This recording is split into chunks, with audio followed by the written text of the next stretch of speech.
My wife got tested for STDs the same afternoon that she returned from an 8-week-long business trip, used a solo shopping trip to hide the appointment. Am I cooked? Posted by you/otherwise. Throwaway for reasons. My 28M wife, 26F, is a great person, and we have always gotten along. We have been married for almost 2 years and have been together for 4.5 years. We are in a monogamous relationship and have both had several partners prior to our relationship. Every year, my wife goes on a long business trip, typically about 2 months. During this time, communication over the phone and email can be difficult, contingent upon the technological issues where she works. She really enjoys her work during these business trips and usually comes home feeling fulfilled and excited about life. Normally, when she comes home, she takes a day or two to rest and overcome the jet lag, 28-hour travel time and 21-hour time difference. In the following days, we tend to spend lots of time together, segs, dates, cuddling, catching up, etc., because she's been gone for so long.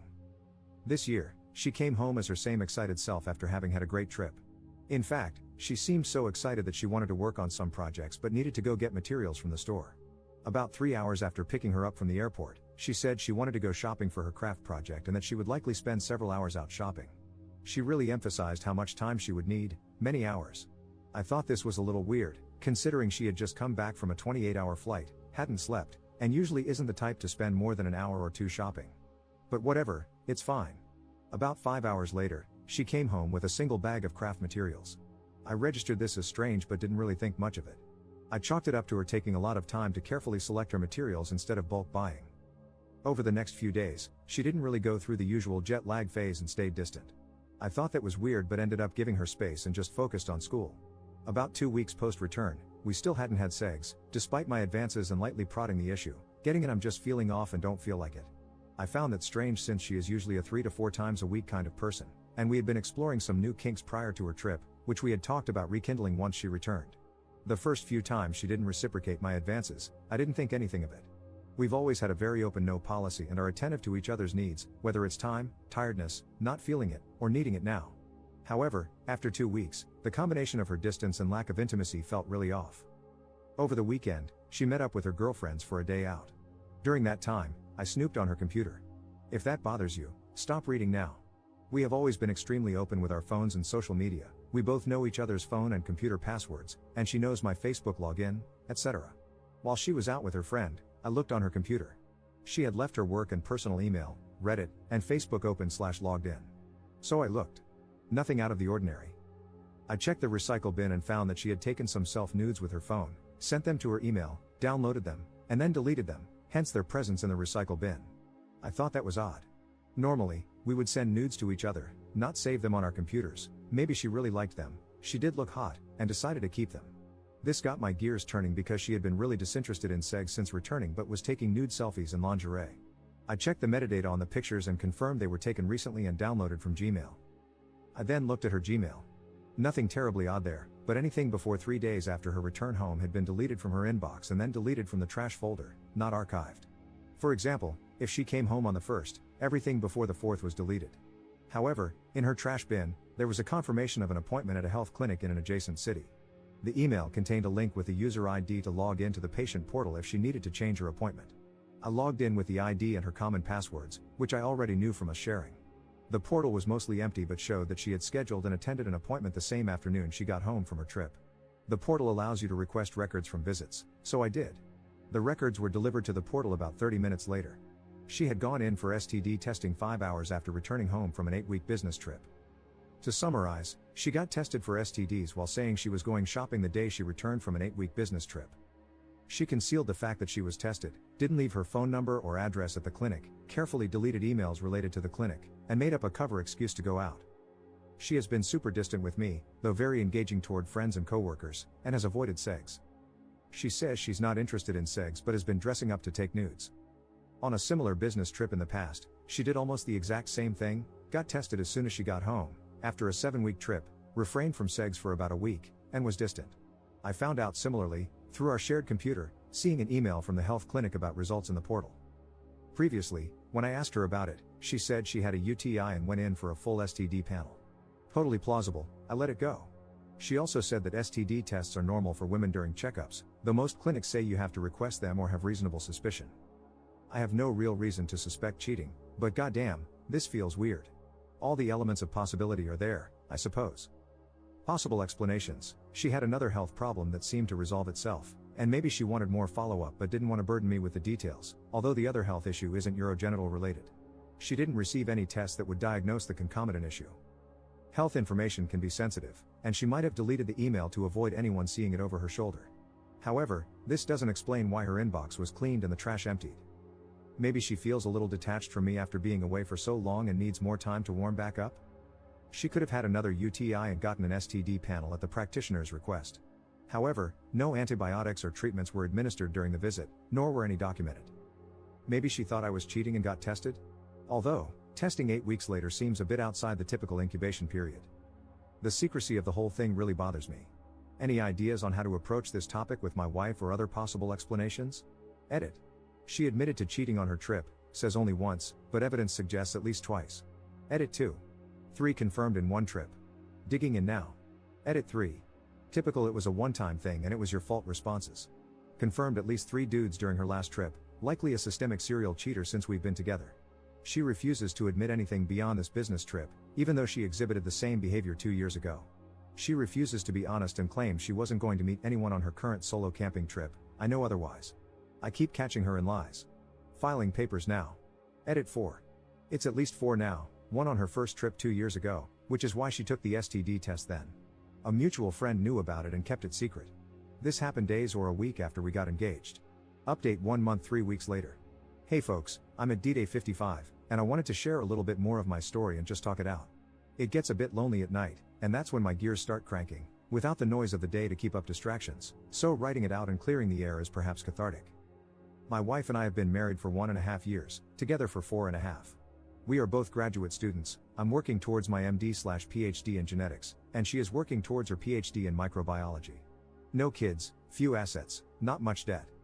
Here's the backstory if you'd like more information. My partner secretly got tested for STDs the day she returned from a long business trip. I found out, confronted her, and she admitted to sleeping with 3 people on the trip and 1 person 2 years ago. Luckily, we study at different schools. I'm on the West Coast, where she was residing with me and working remotely, and she studies at my undergraduate institution in another state. When I found out and confronted her, she was on her way back to her school for lab work and committee meetings. So our communications were largely conducted via text messaging and email. She was too much of a coward to speak to me on the phone. I suppose the discovery of infidelity in a relationship is shocking and painful and begins to pave an arduous road toward either reconciliation or the parsing of community property. In my case, it's been the latter.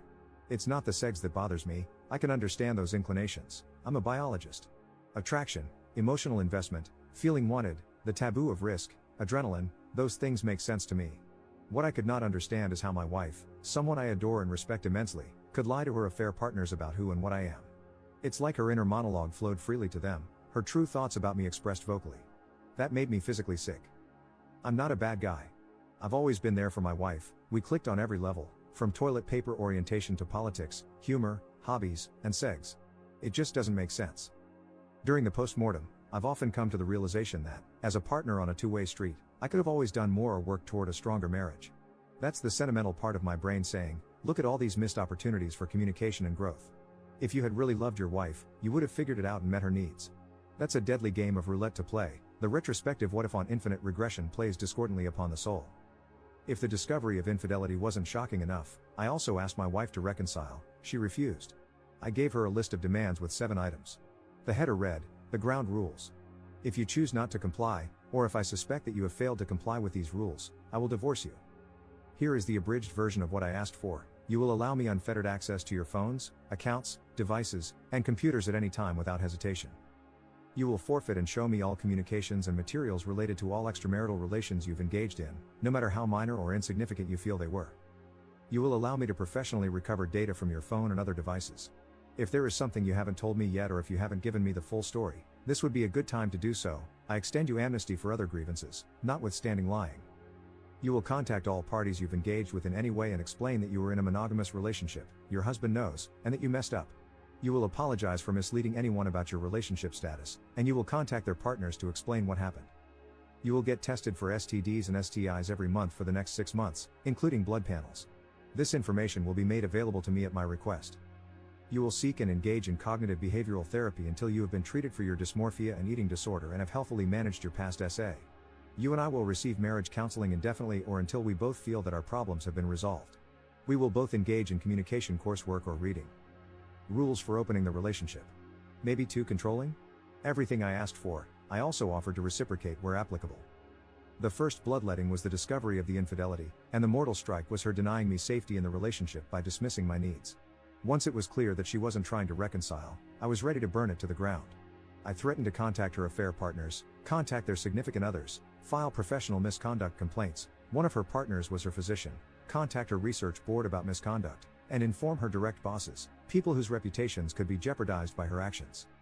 She freaked out and suddenly became extremely receptive to what I was asking for, begging me not to ruin her career, begging me not to tell anyone. I felt bad, apologized, and told her I wouldn't do that.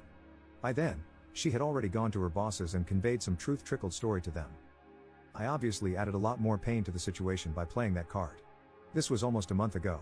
She filed for divorce the next day, threatened to file an order of protection to prevent me from contacting people in her life, and then told me she couldn't forgive me for threatening to expose her like that. That's when I woke up. I had been drowning, undergoing hemorrhagic shock, and hypothermia was creeping in. I had been desperately trying to get my wife, who was standing on the shoreline, to throw me a life preserver. My actions caused her to get her feet wet, and she couldn't handle it. That's when I started to understand who she was, weak and cowardly. Not exactly life partner material. A few weeks later, I had a realization, it's like she died. That's what the pain, emptiness, and anger feel like. I found out later that she was still in contact with one of her partners. Another punch in the gut. Anyway, that's where I'm at. I applaud you if you made it this far. Our divorce is underway and will hopefully be resolved cleanly. For the time being, things here are quiet, empty, and lonely. My schoolwork has suffered, and I'm thinking about taking some time off to process everything. Thanks for listening. Op comments 1 month 2 weeks later. Gave her a list of demands. Harsh. I asked for monitoring, transparency, an end to the relationships, mandatory counseling, and even offered the possibility of opening the relationship in a healthy way, something we had hinted at before. Initially, she said she would work on everything. Then she did nothing for over a month. I pressed her to be proactive, nothing again. I got fed up and threatened to expose her to her multiple affair partners. She didn't like that and filed for divorce instead. Edit. I should mention that I dropped the monitoring. No one wants to babysit their significant other and constantly parse truths. I stupidly asked to reconcile again. She needed time and wanted to date other people. Best thing that ever happened to me. Don't need that kind of crap in my life.